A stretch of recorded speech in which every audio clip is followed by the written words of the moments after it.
बिस्मिल्लाहिर्रहमानिर्रहीम। अस्सलाम वालेकुम नाजरीन। सीज़न 5 में खुश आमदीद।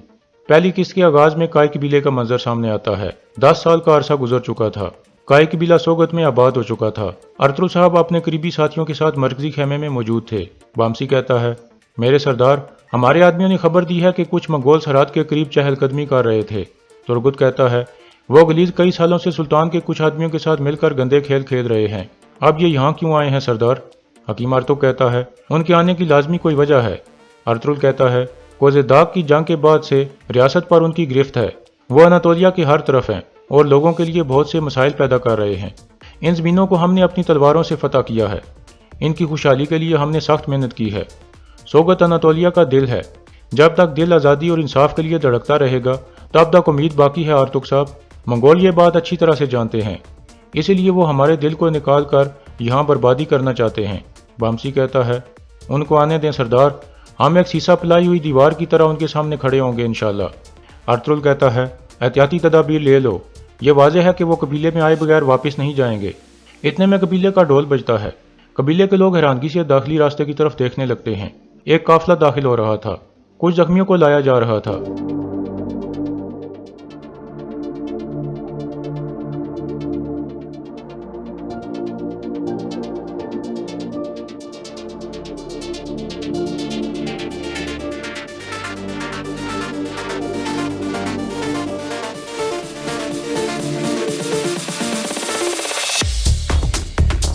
आयमा खातून सख्त परेशान हो जाती हैं क्योंकि उस्मान जख्मी हालत में घोड़े पर पड़ा था। बाकी लोग भी उस्मान को देखकर परेशान हो जाते हैं। अर्तुल और उनके साथी भी बाहर आ जाते हैं और सूरत हाल देखकर चौंक जाते हैं। उस्मान के सर से खून बह रहा था। अर्तुल भागकर उस्मान के पास आ जाता है और फिर उस औरत से पूछता है, क्या हुआ है और ये किसने किया है? औरत कहती है, मैं नहीं जानती कि किसने किया है। इन पर हमला हो रहा था जब हमने इन्हें बचाया। इसके बाद उस्मान को घोड़े से उतार लिया जाता है। हकीम आर्तो कहता है, हमें उस्मान को फौरन अंदर ले जाकर खून रोकना होगा। अर्तुल उसे उठाकर अंदर की तरफ चल पड़ता है। हकीम आर्तो कहता है, साहब जी, मेरा दवाइयों वाला थैला लाओ। साहब जी फौरन हरकत में आता है।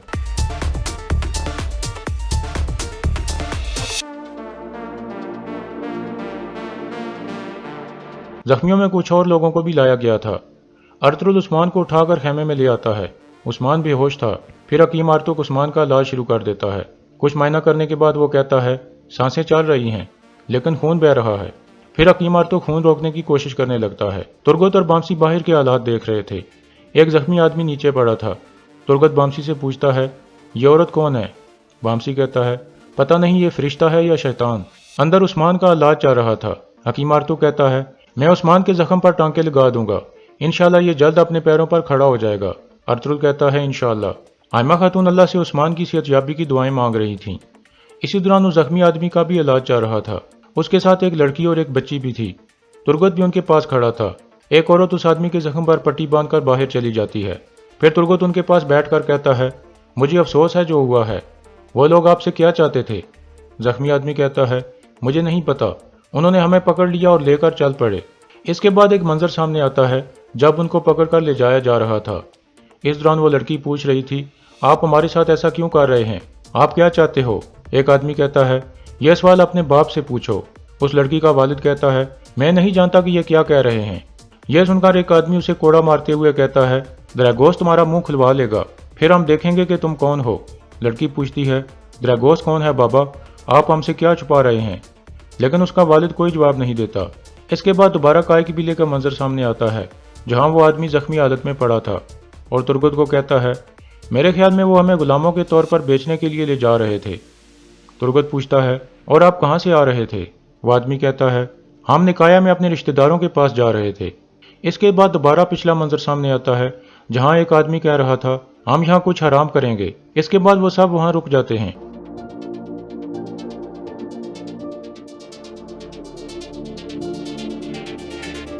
इतने में उस्मान वहाँ पहुँचता है और छुपकर उन सबको देखने लगता है। उस्मान चलते चलते घोड़ों के पास पहुँच जाता है। छोटी लड़की उसे देख लेती है और आहिस्ता से अपने वालिद को आगाह करती है। उस्मान उन सबको खामोश रहने को कहता है।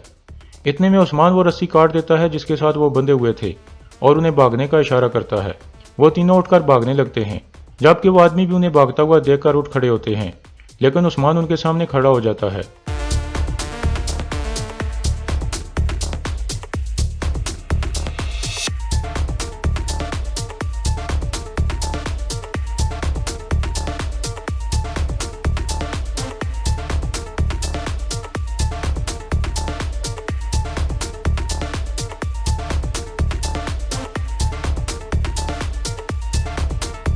उनकी रस्सी काटकर उस्मान कहता है, आप भागो, इनको मैं देख लेता हूँ।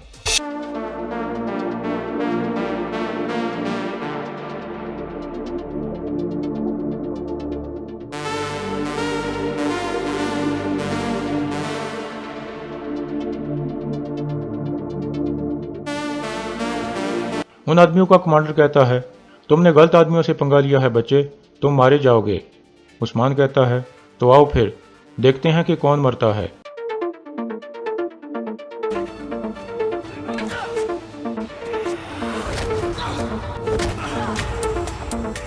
इस तरह उस्मान जख्मी होकर गिर जाता है और उसके सर से खून बहने लगता है, जबकि वो आदमी अपनी तलवार हवा में बुलंद करने लगता है।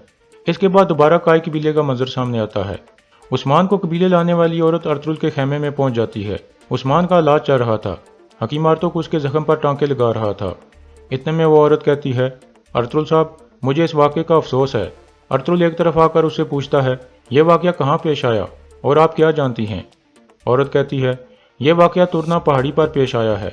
इसके बाद दोबारा वो मंजर सामने आता है जहाँ वो आदमी अपनी तलवार हवा में बुलंद कर रहा था।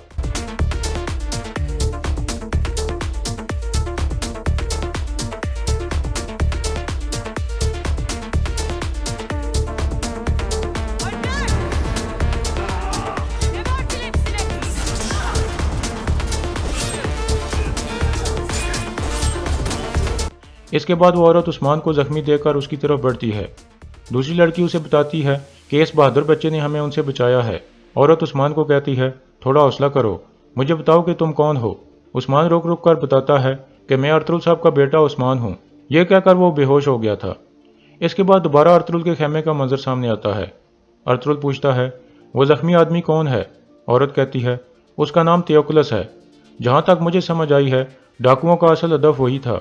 फिर उस्मान ने उन्हें बचाने की कोशिश की। दूसरी तरफ तुर्गत उस लड़की से पूछता है, क्या उन आदमियों ने बताया था कि वो आपको क्यों अगवा करके ले जा रहे हैं?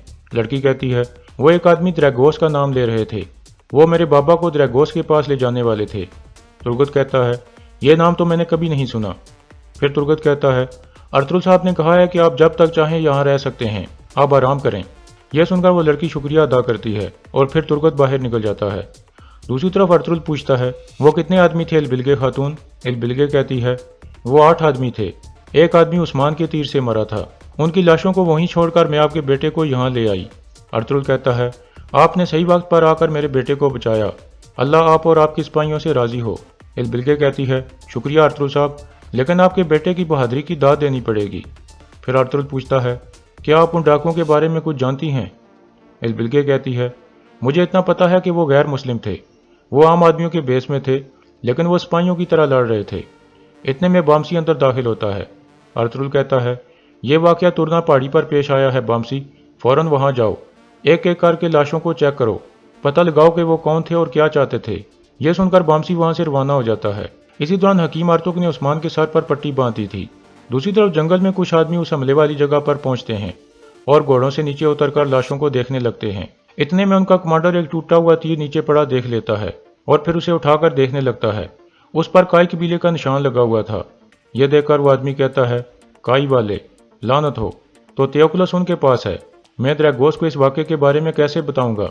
इसके बाद सोगत शहर का मंजर सामने आता है। एक आदमी घंटी बजा रहा था। वो कुछ मजदूर किस्म का आदमी दिखाई दे रहा था। घंटी बजाकर वो बाहर की तरफ चल पड़ता है। बाहर एक आदमी उससे पूछता है, गंदम कहाँ है? घंटी वाला आदमी कहता है, आपके हुक्म के मुताबिक गंदम के 14 थैले सरहद के करीबी गांव की तरफ भेज दिए गए हैं और अर्तुल साहब के हुक्म के मुताबिक फिर वो गंदम बाकी कबीलों में भी तकसीम कर दी जाएगी। खुदा अर्तुल साहब की हिफाजत करे। आदमी पूछता है, और तुम? घंटी वाला आदमी कहता है, मैंने कुछ गंदम अपने गधे पर लाद ली है। मैं इसे पहाड़ों पर मौजूद गाँव में लेकर जाऊंगा हुजूर, जहाँ रास्ता ठीक नहीं है। दूसरा आदमी मिकीस कहता है, ठीक है, लेकिन देर मत करना, सराय में काफ़ी काम है करने के लिए। घंटी वाला आदमी कहता है, जैसे आपका हुक्म। यह कहकर वो चल पड़ता है।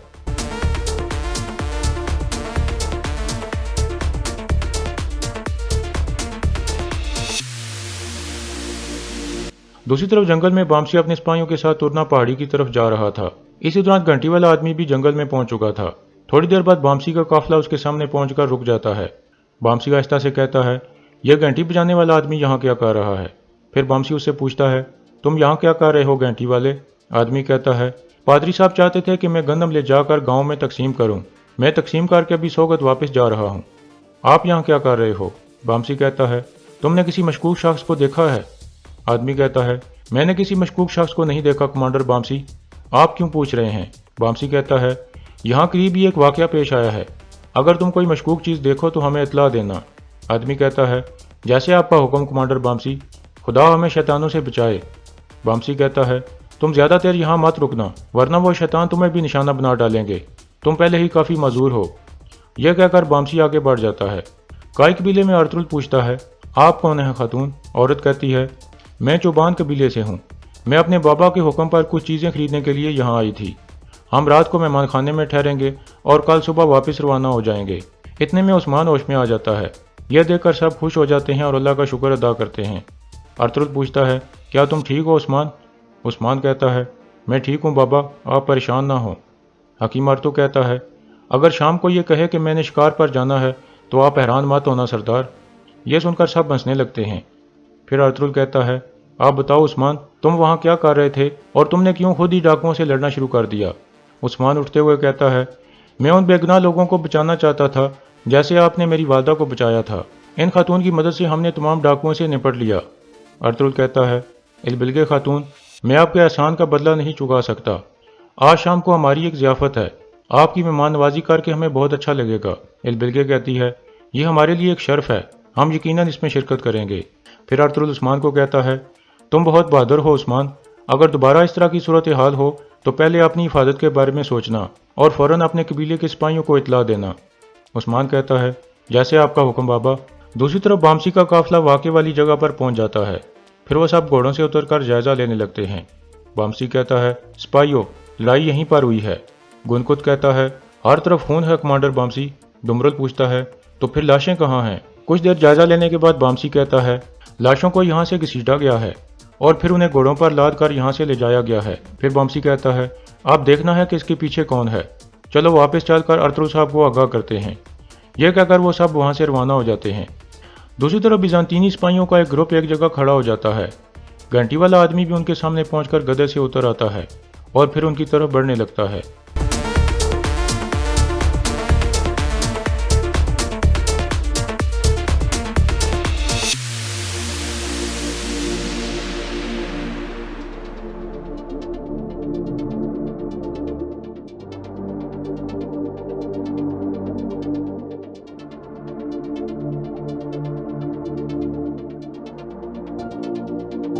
यह आदमी दरअसल द्रैगोस था। फिर वो पूछता है, क्या हुआ लईस? बामसी ने जो कहा क्या वो सही है? लईस कहता है, कमांडर द्रैगोस, बदकिस्मती से वो आदमी जासूस थियोकुलस है। द्रैगोस पूछता है, लेकिन उन आदमियों के साथ क्या हुआ जो थियोकुलस को लेकर आ रहे थे? लईस कहता है, वो सब मारे गए हैं, लेकिन थियोकुलस और उसकी बेटियों को वो लोग ले गए हैं। द्रैगोस गुस्से से पूछता है, कौन? लईस कहता है, काई कबीले वाले। मुझे एक लाश के पास पड़े तीर की मदद से पता चला। द्रैगोस कहता है, तो इसी वजह से अर्तुल ने बामसी को यहाँ भेजा था। वो बेवकूफ़ पता लगाने आए थे कि यहाँ क्या हुआ है। लईस कहता है, अगर थियोकुलस ने अर्तुल को कुछ बता दिया तो फिर क्या होगा कमांडर द्रैगोस? द्रैगोस कहता है, वो नहीं बताएगा, वो मेरे गुस्से से डरता है। लईस कहता है, उसका वहाँ रहना आपके लिए बहुत बड़ा खतरा है। अगर वो आपकी शनाख्त जान गया तो हर चीज़ बर्बाद हो जाएगी।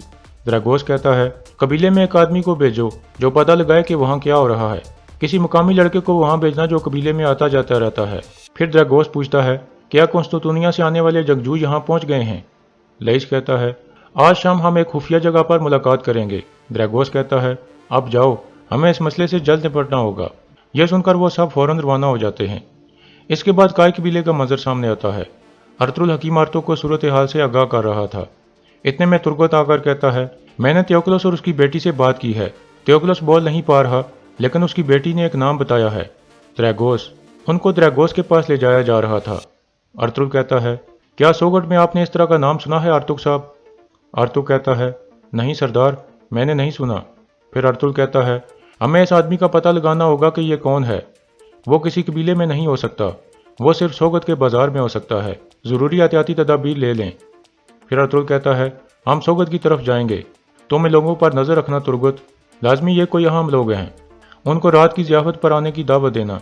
इसी दौरान कबीले की ख़वातीन मुख्तलिफ खाने तैयार कर रही थीं। आयमा खातून सब ख़वातीन से मुखातिब होकर कहती हैं, आज शाम को एक ज़ियाफ़त है, आप अच्छी तरह से खाने तैयार कर लें। अफसा कहती है, आप परेशान ना हो आयमा वालदा, हम शाम तक हर चीज़ तैयार कर लेंगे। इतने में 2 बच्चे वहाँ पहुँचते हैं जो बामसी और अफसा के बच्चे थे। वह आयमा खातून को पानी पिलाते हैं। बच्चा पूछता है, आप पानी पिएंगी वालदा? अफसा कहती है, तुम दूसरी ख़वातीन को पिला दो बेटा। और यहाँ इस किस्त का इख्तिताम हो जाता है।